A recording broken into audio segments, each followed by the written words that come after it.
So welcome again class 12 students. हम अपना unit number 2 कर रहे हैं जिसमें हम डिफरेंट फंक्शन स्टडी कर रहे हैं एसक्यूएल के। सो लास्ट वीडियो में हमने जो स्टडी किया था वो था हमारे पास ऑर्डर बाय। एक क्लोज है ये जो हमने एसक्यूएल के अंदर यूज़ किया था और उसके डिफरेंट फंक्शंस हमने देखे थे कि हम कैसे यूज़ कर सकते हैं। सो आज नेक्स्ट कैटेगरी जो हम स्टडी करने जा रहे हैं एसक्यूएल की वो है हमारे पास एग्रीगेट फंक्शंस।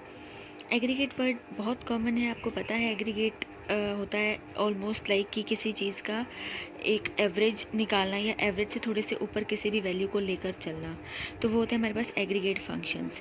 तो अब यही एग्रीगेट कैलकुलेट करने के लिए अपनी चॉइस के अकॉर्डिंगली हम डिफरेंट एग्रीगेट फंक्शंस को यूज़ करते हैं। अब जब भी हम एग्रीगेट फंक्शन यूज़ करते हैं उसके अंदर हम दो चीज़ों का ध्यान रखते हैं, एक होता है डिस्टिंक्ट, एक होता है ऑल। डिस्टिंक्ट मीन्स हम किसी भी एक वैल्यू के ऊपर वर्क कर रहे हैं, all means all values all रोज़ के ऊपर हम क्या कर रहे हैं, वर्क कर रहे हैं। तो एग्रीगेट हमारे पास एक ऐसा फंक्शन है जो हम मल्टीपल रोज़ पे लगा रहे हैं।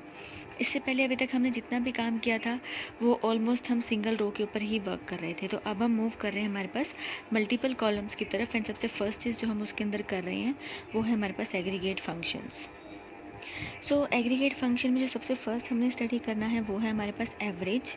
एवरेज की शॉर्ट फॉर्म हमारे पास होती है AWG, AVG। AVG के थ्रू हम क्या करते हैं, कोई भी एवरेज जो है वो हम अपनी कैलकुलेट करते हैं। फॉर एग्जांपल अब हमने इसको यूज़ करना है तो हम कैसे यूज़ कर सकते हैं, हम ये फंक्शन लेंगे, इसके अंदर हम या तो डिस्टिंक्ट या ऑल, या तो सिंगल वैल्यू पे वर्क करेंगे या हम ऑल वैल्यू पे वर्क करेंगे। ऑल वैल्यू के साथ हम डिफाइन करते हैं n means number of parameters जिसके ऊपर हम क्या कर रहे हैं, वर्क कर रहे हैं। अब यही सेम सिंटेक्स मैं आपको एक एग्जांपल के थ्रू समझाती हूँ। माई एसक्यूएल में देखिए हमने क्या है, सिलेक्ट किया है एवरेज सेल। सेल हमारे पास क्या है, एक कॉलम है जिसके अंदर हमारे पास सैलरी हमारे को गिवन है। अब उसका हम क्या कर रहे हैं, एवरेज जो है वो कैलकुलेट कर रहे हैं। उसको हम फर्दर एक एवरेज कॉलम के अंदर क्या कर रहे हैं, अपना रिजल्ट जो है वो हम फैच कर रहे हैं फ्रॉम EMP1 एम्प्लॉय 1 टेबल से। तो आप यहाँ पे देख सकते हैं ये एवरेज आ गया आपके पास, जो आपने यहाँ पे नेम दिया था सेम नेम आ गया।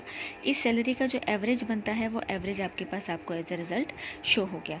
तो इस टाइप से हम क्या करते हैं, एवरेज फंक्शन जो है उसको यूज़ करते हैं। सो नेक्स्ट फंक्शन जो हमारे पास है वो है हमारे पास काउंट।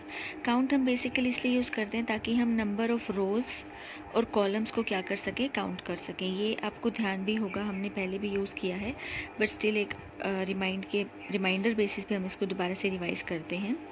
इसका सिंटेक्स होता है, काउंट आप लेते हैं, उसके अंदर स्टार आप यूज़ करते हैं, डिस्टिंक्ट एंड ऑल मैंने आपको बताया है, साथ में आप देते हैं एक्सप्रेशन। एक्सप्रेशन मतलब या तो इस एक्सप्रेशन की बेसिस पे काउंट करेगा कितनी रोज़ एंड कॉलम्स हैं, ये एक्सप्रेशन अगर आप नहीं दे रहे तो इन बेसिस पे वो क्या करेगा, काउंट करेगा। जो स्टार हम यूज़ करते हैं वो हम जब हमें कंप्लीट रोज़ यूज़ करनी होती है तो हम उसके लिए क्या करते हैं, स्टार यूज़ करते हैं, और कंप्यूटर लैंग्वेज में हम इसको एस्ट्रिक बोलते हैं। तो अब यही सेम चीज़ मैं आपको एग्जाम्पल के थ्रू बताती हूँ। जैसे सपोज़ यहाँ पे हमारे पास एक क्वेरी है, count number of records in the table employee. Number of records हमने क्या करने हैं, कैलकुलेट करने, काउंट करने हैं। तो अब सिंपली लिखोगे select count star total. Total हमने वो कॉलम नेम लिया है, काउंट स्टार हमने किया है बिकॉज हम जितनी टोटल नंबर ऑफ़ रोज़ है वो हम क्या करना चाहते हैं, कैलकुलेट करना चाहते हैं। तो आप देख सकते हैं यहाँ पे जो रिज़ल्ट आएगा वो आया आपके पास 14। सिमिलरली हम यहाँ पे क्या कर रहे हैं, इसी को फिर एक एग्जांपल के साथ कर रहे हैं, सिलेक्ट काउंट जॉब। अब हमने क्या किया, डिफाइन कर दिया कि जॉब कॉलम के बेसिस पे हमने काम करना है, और जॉब कॉलम में जितनी भी रोज़ हैं हम उसको क्या कर रहे हैं, काउंट कर रहे हैं। तो उसके रिज़ल्ट को हमने स्टोर कराने के लिए यहाँ पे नेम ले लिया है, job count from table name हमने दे दिया। तो जब आप इसको रन करेंगे अगेन यहाँ पे आप देखेंगे आपके पास जो आउटपुट आ रहा है उसमें रिज़ल्ट आ रहा है आपके पास 14।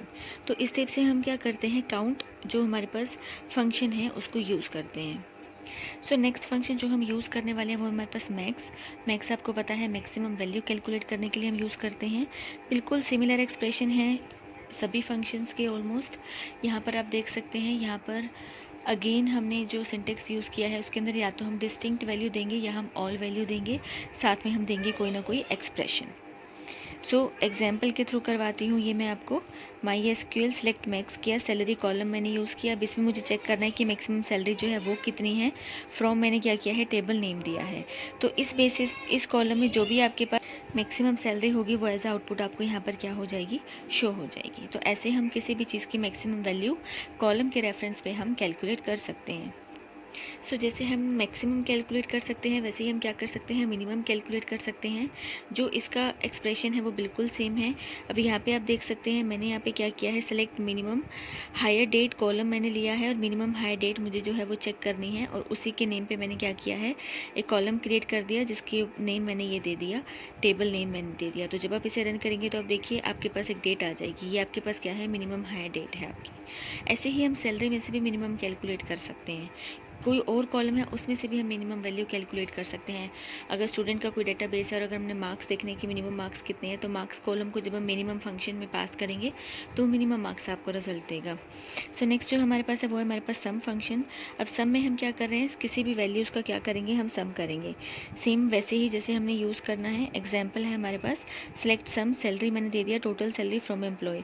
सैलरी को मैं क्या कर रही हूँ, सारी सैलरीज को मैं सम कर रही हूँ, सम करके एक इस कॉलम में क्या कर रही हूँ, स्टोर कर रही हूँ। और कौन सी टेबल से कर रही हूँ, EMP1 से। यहाँ पे आप देख सकते हैं टोटल सैलरी है, नीचे आपके पास क्या आ गया, उसका टोटल आ गया। तो ये थे हमारे पास हमारे एवरेज फंक्शन जो हम SQL के अंदर यूज़ करते हैं। नेक्स्ट वीडियो में हम हमारे 2 टॉपिक्स पेंडिंग है, एक है आपको ग्रुप बाय क्लोज, और ग्रुप बाय में हम हैविंग क्लोज कैसे यूज़ करते हैं। तो नेक्स्ट वीडियो में हम ये कवर करेंगे।